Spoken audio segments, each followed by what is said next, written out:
네, 정치권의 뜨거운 이슈, 핵심 이슈를 최고의 전문가들 모시고 끝장나게 토론하는 시간입니다. 오늘의 끝장 토론 두 분 모셨는데요. 전혜연 민주연구원 부원장, 이지혜 전 민주당 상근부대변인 모셨습니다. 안녕하십니까? 안녕하세요. 오늘 전수미의 뉴스 인사이다 마지막 끝장 토론인 만큼 여러분께 기대를 해도 되겠죠? 끝장나게 토론 부탁드리고요. 전체 소회 한번 보겠습니다. 2025년 너무나 다들 숨가쁘게 달려오셨는데 각자 이번 2025년은 나한테 어떤 해였다. 2025년 정의해 주시죠. 먼저 이지혜 대변인부터. 정의.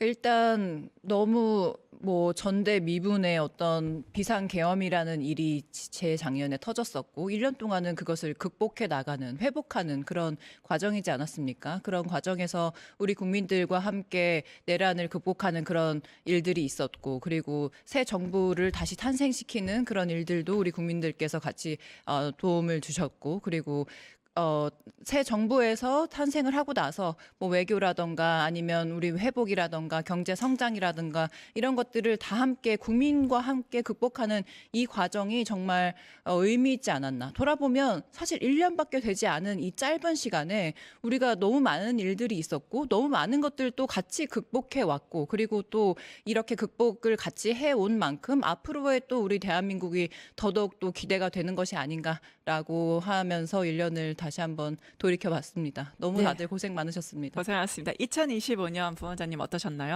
정치인이 되길 잘했다라는 한 해였습니다. 네. 근데 사실 너무 힘들었어요. 거리에서 너무나 많은 시간을 보냈는데 정치하길 잘했다는 것은 첫 번째로 정치가 국민들에게 효능감을 줄 수 있고, 거꾸로 국민들이 같이 정치를 하고 계시는구나. 내가 참 위대한 나라의 정치인으로 살고 있구나라는 걸 느낀 순간들이 너무나 많았습니다. 그 4월 4일 헌법재판소에서 주문 대통령 윤석열을 파면한다라고 헌재에서 결정을 내려준 순간에 제가 안국령 앞에서 가장 앞줄에 어떻게 운 좋게 앉았는데요. 보라색 점퍼를 입은 이태원 참사 유가족분들하고 그 현장에 있었고, 윤석열 파면이 선고된 그 순간 그분들을 껴안고 울었던 기억이 납니다. 늘 마음에 짐이 있었던, 제가 이제 총선에서 비록 떨어졌지만 출마 이후에 만났던 분들에 대한 약속을 아주 조금이라도 지킬 수 있는 순간이었다. 그게 너무 좋았었고요. 두 번째로 역시나 국민주권 정부가 탄생하는 데 있어서 그래도 현장에서 많은 시민들과 뛸 수 있었다는 것이 개인적으로 영광이었고, 또 하나 이 정치하는 언니들이라는 프로그램을 또 열심히 하지 않았겠습니까? 출연진들이 많이 바뀌셨지만 사실은 이게 이제 여성 정치인들이 사실 이제 뛰기가 쉽지 않은 환경입니다. 그럼에도 뉴스토마토에서 그런 프로그램을 만들어 주셨기 때문에 또 이재 대변인과 저랑 불꽃 튀는 재밌었죠. 네. 했던 게 참 기억에 났습니다. 또 하나만 더 얘기도 해도 될까요? 네. 빛의 혁명, 그 응원봉 분들과 뛰었다는 거 잊을 수가 없고요. 자, 농어촌 기본소득이 드디어 시범 사업이 실시가 됐는데, 제가 고향이 강원도 정선입니다. 정선에 계신 어르신들 봤더니 야, 정치하면서 효도했다. 1인당 15만 원, 2년간 이 농촌 기본소득이 시범적으로 실시되니까 노인 두 분이 사시면 30만 원이야, 한 달에. 국가가 효도하는 날이 드디어 왔다. 정치하길 잘했다 하는 한 해가 2025년이었습니다.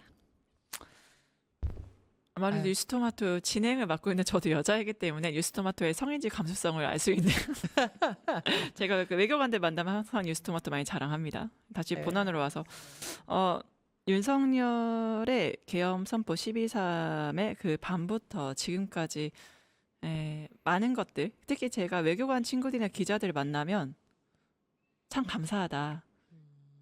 지금 21세기 민주주의 국가에서 다시 계엄 선포하는 것도 처음 봤고 탄핵도 받고 그다음에 새로 대통령 선거도 봤다. 그래서 자기 임기간에 많은 걸 이뤘기 때문에 너무나 이제 외교관으로서 특파원으로서 행복하다, 이런 얘기를 들었습니다. 이제 이거는 외부인의 시각이고 내부인의 시각으로서 우리는 좀 다를 것 같습니다. 대변인님 어떻게 보세요? 어떤 전체적인 윤석열의 이제 계엄 선포부터 이제 지금까지 전체적인 아니 이게 사실 이제 다시 또 1년을 돌아봤을 때 윤석열이 제일 아끼는 것이 무엇이냐라고 했을 때 저는 세 가지를 뽑고 싶은데, 처음에는 술, 개, 처입니다. 우리가 술씨라고 항상 사람들이 말을 했는데, 이렇게 술을 마시고 늦게 출근하는 것에 대비해서 촬영도 2대나 가고 또 무슨 비밀 통로도 만들고 집무실 안에 사우나도 만들고 이런 일들을 많이 했다고 이제는 많이 알려지지 않았습니까? 아니 한 일국의 대통령이 정말 우리나라처럼 이 경계선을 두고 있는 언제 어떻게 전쟁이 벌어질지 모르는 그런 상황에서 항상 술에 취해 있었다는 그런 사실들, 그런 경악스러운 사실들을 지금에서 또 다시 많이 접할 수 있게 되었는데 정말 큰일 날 뻔했다라는 것. 그리고 또 윤석열 하면 개를 빠뜨릴 수가 없죠. 이 관저에 갇힌 그 상황에서도 개를 끌고 산책을 하지를 않나. 그리고 또 잠깐 구속 취소가 됐을 때도 그 개를 끌고 또 산책을 나오지를 않나. 뭐 이런 일들이 우리가 지금 관저 같이 있는 개만도 못한 그런 위치인 것이야라고 국민들이 또 상대적으로 박탈감을 느낄 수 있는 그런 장면이었고, 또 하나는 이 첫 때문에 모든 것이 생겼다라고 할 만큼 네. 이 모든 것을 지금 그 비상 계엄까지 이끌어온 그런 세 가지 단어를 꼽을 수가 있을 것 같은데, 사실 이 윤석열이 아끼는 이 세 가지를 지키기 위해서 윤석열이 무엇을 내팽개쳤느냐라고 봤을 때는 국가와 국민과 경제를 또 꼽을 수 있을 것 같습니다. 그러니까 이 김건희의 리스크를 잠재우기 위해서 지금 비상계엄을 일으켰다라고 하는 것들이 점점 더 근거들이 드러나고 있는데, 지금 비상계엄 그 국면에서 지금 다시 한번 돌이켜보면 얼마나 극박하게 돌아갔는지 자영업자들 측면에서 보면 연말 연초가 정말 자영업자들에게는 대목인데 그것들을 다 망쳤다라고 하는 그때 그 당시 기억나실 겁니다. 네, 분란 민주당 상황 잠깐 보도록 하겠습니다. 김병기 민주당 원내대표직을 방금 사퇴했습니다. 촉보가 떴는데요. 전혜연 부원장님 어떻게 보십니까? 이게 예정되어 있었던 수순인가요? 제가 보기에는 그동안 사실 물러나면 안 된다라는 일부 의견도 있었지만 어제 오늘 보도를 보면 공천 과정에서의 금품 수수, 당사자는 아닙니다. 다만 그 과정에 있어서 처리할 때 왜 그러면은 그 돈을 준 것으로 의심받은 인물을 공천에서 탈락시키지 않았느냐.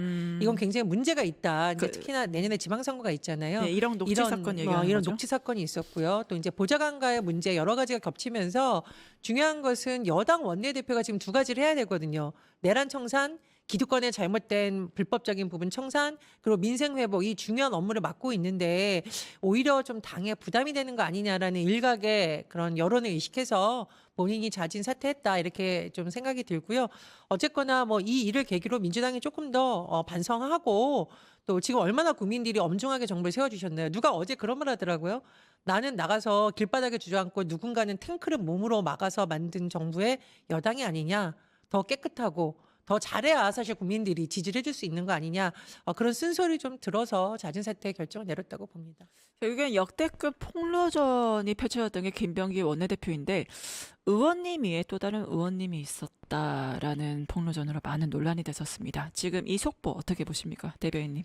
근데 지금까지 저는 이제 김병기 원내대표가 상황 관리를 잘 못해 오지 않았나라는 생각이 드는데요. 예. 그러니까 이런 의혹이 있었을 때 그냥 아니다, 뭐 아니면 이렇게 화를 내는 것으로 대처하거나 이런 모습들을 지금까지 보여왔는데, 그렇지 않고 뭐 이건 이렇다라고 좀 사실적으로 담백하게 접근을 하면서 본인이 원내대표로서의 어떤 역할과 의무와 책무 이런 것들을 더 다 하는 데에 이런 자세를 보여줬다면 이렇게 폭로전이 지금까지 오지 않았을 텐데, 너무 감정적으로 대응을 했기 때문에 이 사태까지 이어졌고, 그리고 사실 아까 말씀하신 것처럼 지금이 얼마나 중요한 시기입니까? 지금 이재명 정부가 출범한 지 6개월이 막 지났고, 그리고 앞으로 우리가 얼마나 더 회복하고 성장하느냐 이런 기로에 달려 있고, 그리고 내란을 정말 확실히 청산하고 다음 지방선거에서 이재명 정부와 똑같이 발 맞추어서 지방행정부도 다 같이 한번 진용을 갖추자라고 하는 아주 중요한 기로에 있는 이 상황에서 민주당을 이끌고 있는 원내대표 자리의 어떤 책무를 무겁게 챙기지 못했다라는 아쉬움과 안타까움이 있습니다.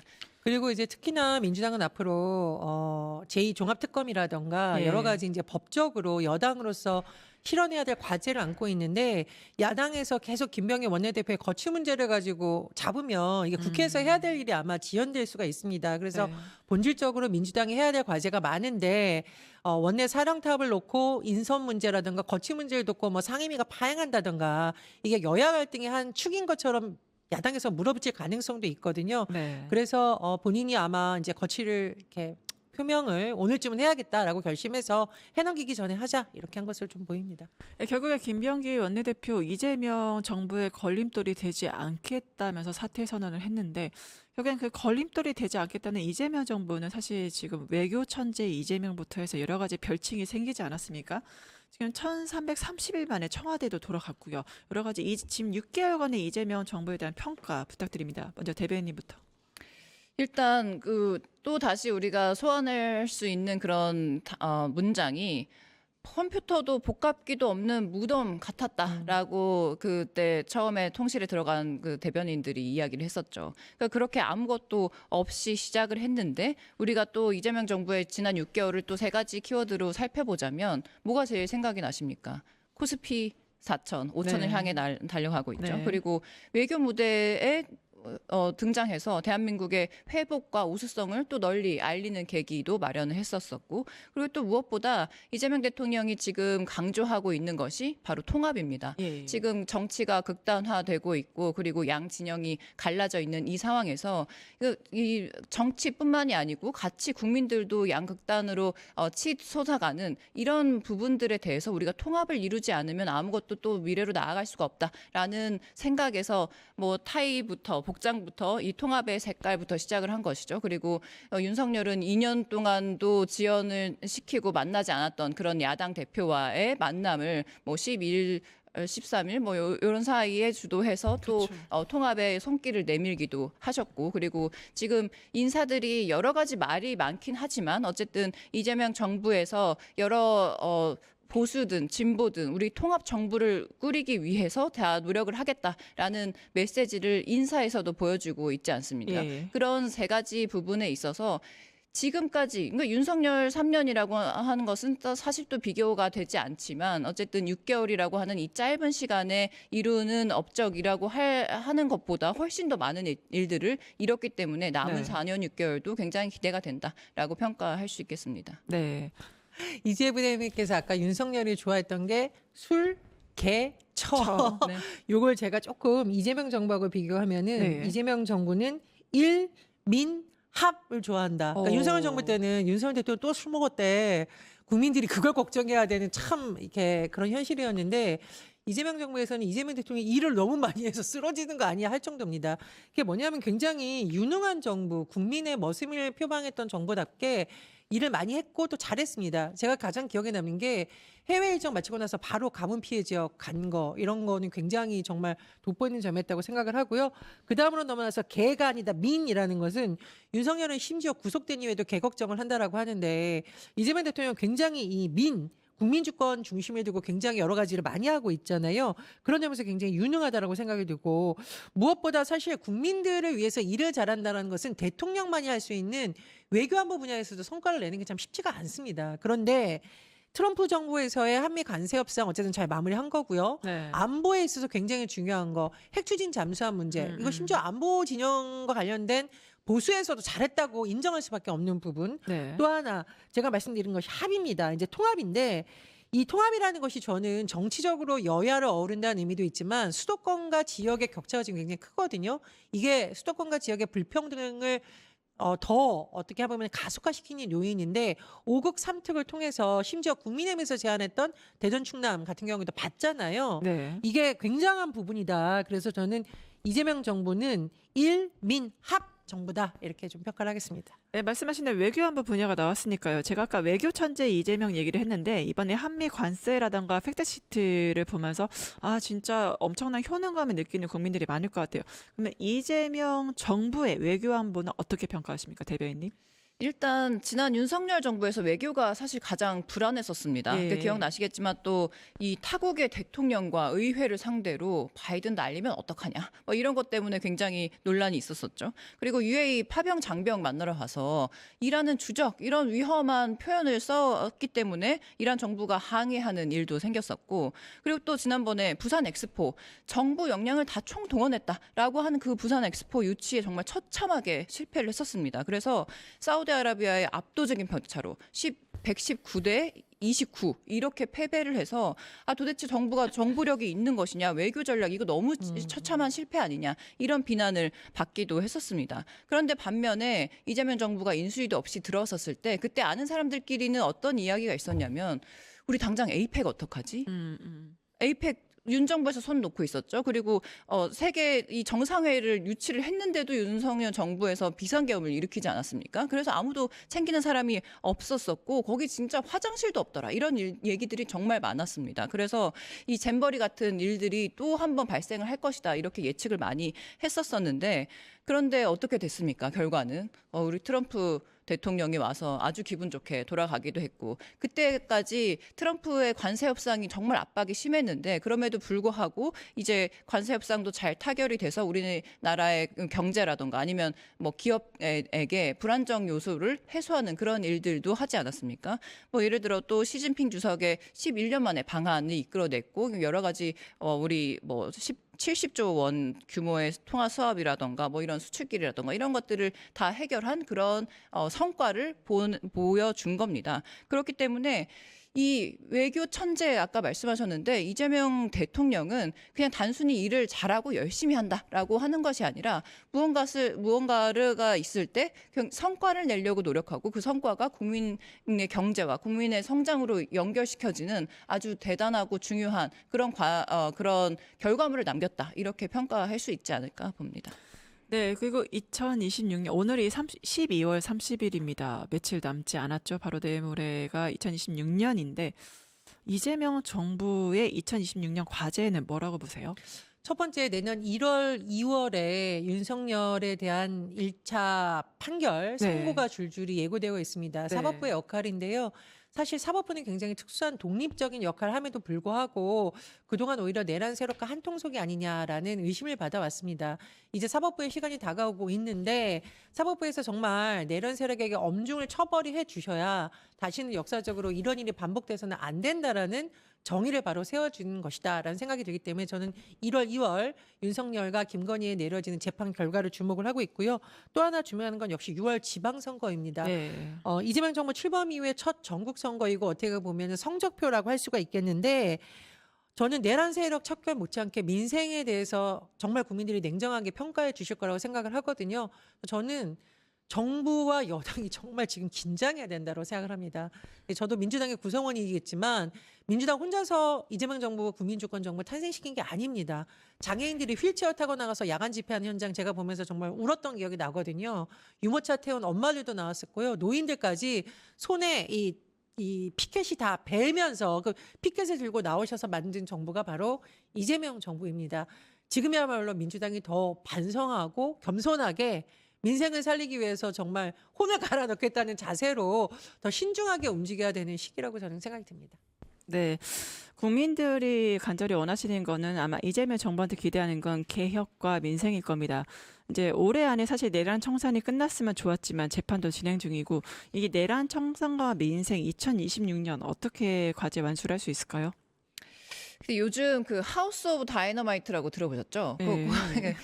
뭐 재밌다고 해서 저도 봤는데 네. 그러니까 거기 내용이 누가 쐈는지 모를 핵폭탄이 미국으로 날아온다는 설정이에요. 그럴 때 대화로 풀어야 된다 이런 책임자들이 있는 반면에 네. 아니다 지금 우리도 핵 미사일 버튼을 누르지 않으면 네. 그러면 더 큰 위험이 따른다 이런 목소리가 부각되는 예. 그런 과정들을 그리고 있거든요. 뭐 더 얘기는 안 하겠습니다만 그러니까 이게 내가 하지 않으면 안 된다 이런 자기 합리화라던가 나만 이 한 번에 이 위기를 해결할 수 있다 뭐 이런 오만함 아니면 내가 이 모든 것을 통제할 수 있다 이런 착각 속에 권력자들이 빠지기 쉬운데 지금 윤석열의 그 비상계엄도 마찬가지지 않습니까? 예. 이 일거에 다 척결하고 쓸어버리겠다 이런 오만함에서 이 권력자들이 자기 통제가 되지 않았을 때 그 이후에 얼마나 위험한 일들이 연쇄적으로 일어날 수 있는지 우리가 봤기 때문에 네. 이런 것들을 내가 어떤 권력자가 버튼 한번 눌러서 다 해결할 수 있다 네. 이런 착각을 국민과 국가를 상대로 함부로 할 수 없도록 그런 설계들을 자세히 짜놔야 되고 다시는 이런 비극적인 일이 이 땅에 벌어지지 않도록 이 자세한 국민과 합의한 그런 법 체계들이 설정이 되어야 된다 이렇게 말씀을 드릴 수 있겠고요. 또 앞으로 국민과 함께 말씀하신 것처럼 국민과 함께 나아가는 국민을 위한 그런 정부 정치로 거듭나기를 한번 바라봅니다. 마지막으로 두 분께 그 각자 질문 드리고 이제 시간 관계상 끝내도록 할 텐데요.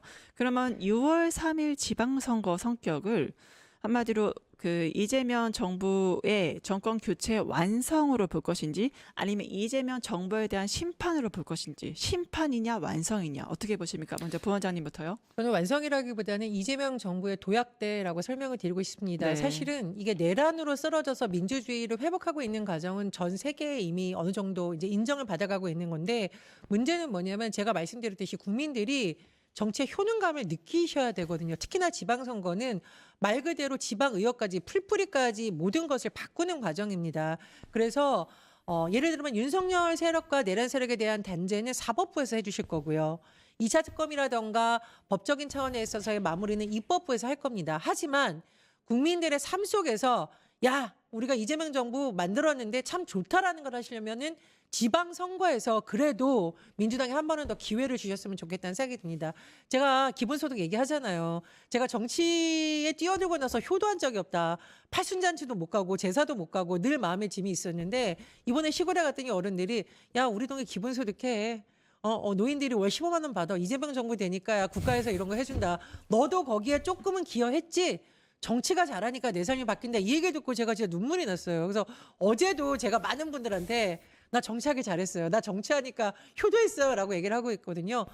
국가가 그리고 민주당이 효도할 기회를 한 번만 더 주시면 더 잘하겠다는 말씀을 드리고 싶고 거듭 말씀할 건데 민주당은 더 겸손하게 이 정부를 누가 세웠냐 잊지 말고 저는 뛰어야 된다고 생각합니다. 네, 마지막 말씀 부탁드립니다. 아니 근데 이재명 대통령이 이재명 정부가 얼마나 일 열심히 하는지 잘하는지 6개월 동안 국민들이 다 지켜보시지 않았습니까? 그 국정 운영인가요? 그것도 넷플릭스보다 더 재밌다. 뭐 이렇게 국민들께서 다 같이 보고 계신데 이번에 지방선거를 민주당에서 다시 한번 획득을 하고 그리고 또 민주당 인사들이 지방 행정도 열심히 할 수 있는 기회를 주신다면 이재명 정부와 이재명 대통령이 지방 정부에서 뽑힌 그런 민주당 인사들이 일 안 하고 놀게 놔두지 않을 것 같습니다. 그러니까 이재명 정부보다 오히려 더 아주 국민의 삶 속에 뿌리 깊게 더 열심히 국민을 위해서 일할 수 있는 그런 지방 정부를 만들어 주신다면 지방에서부터도 아까 말씀하신 그 효능감을 느낄 수 있게 엄청 열심히 일 잘하는 그런 행정가들이 많이 배출되어서 또 우리 국민들의 삶이 또 향상되지 않을까 이런 기대를 해봅니다. 그러니까 국민들께서도 언제까지 내란 뭐 이런 세력에 머무르지 말고 우리가 더 앞으로 성장하자, 같이 회복하고 더 나아가자 이런 민주당에게 같이 힘을 실어주시면 더 좋지 않을까 이런 생각을 해봅니다. 제가 한마디만 말씀드리고 싶은데 사실 이재명 대통령이 지방정부에서 이미 실력을 검증했는데 중요한 건 이재명 대통령이 너무 잘했다 이 부분도 있지만 결국 행정의 수혜자는 국민이라는 겁니다. 무상급식, 무상교복, 산후조리원 이거 정말 너무나 많은 사람들이 원했던 바이고 잘 못했었지만 한 명의 행정가가 지방정부를 이끌면서 많은 사람들에게 이 혜택이 돌아간 거거든요. 그래서 내년 지방선거에서 정말 좋은 지역의 일꾼을 뽑아주신다면 우리 동네에도 무상급식 무속교복 더 확대될 거고 산후조리원 같이 정말 필요한 건 확대될 거고 노인을 위한 돌봄시설 확대될 거고 일 잘하는 사람들에게 정말 기회를 주셨으면 좋겠고요. 저는 감히 말씀드릴 건데 민주당이 그런 사람들 잘 골라낼 수 있을 거다. 좀 이렇게 기대를 해봅니다. 지금까지 격동의 2025년 그리고 미래가 기대되는 2026년에 대해서 같이 이야기 나눠봤습니다. 함께해 주신 전혜연 민주연구원 부원장님 그리고 이지혜 전 민주당 상근 부대변인 감사합니다. 유튜브 구독하고 실시간 채팅과 댓글을 남기시면 매일매일 7,000TTCO를 드립니다. 참여 방법은 통통물 어플을 다운로드하고 회원가입과 로그인을 해주세요. 마이페이지에서 나의 회원 고유 번호를 복사해주세요. 유튜브 구독 후 실시간 채팅이나 댓글창에 고유 번호를 한 번만 입력하면 준비 끝! 지금 유튜브 채팅과 댓글 쓰기 참여하고 7,000TTCO 받아가세요.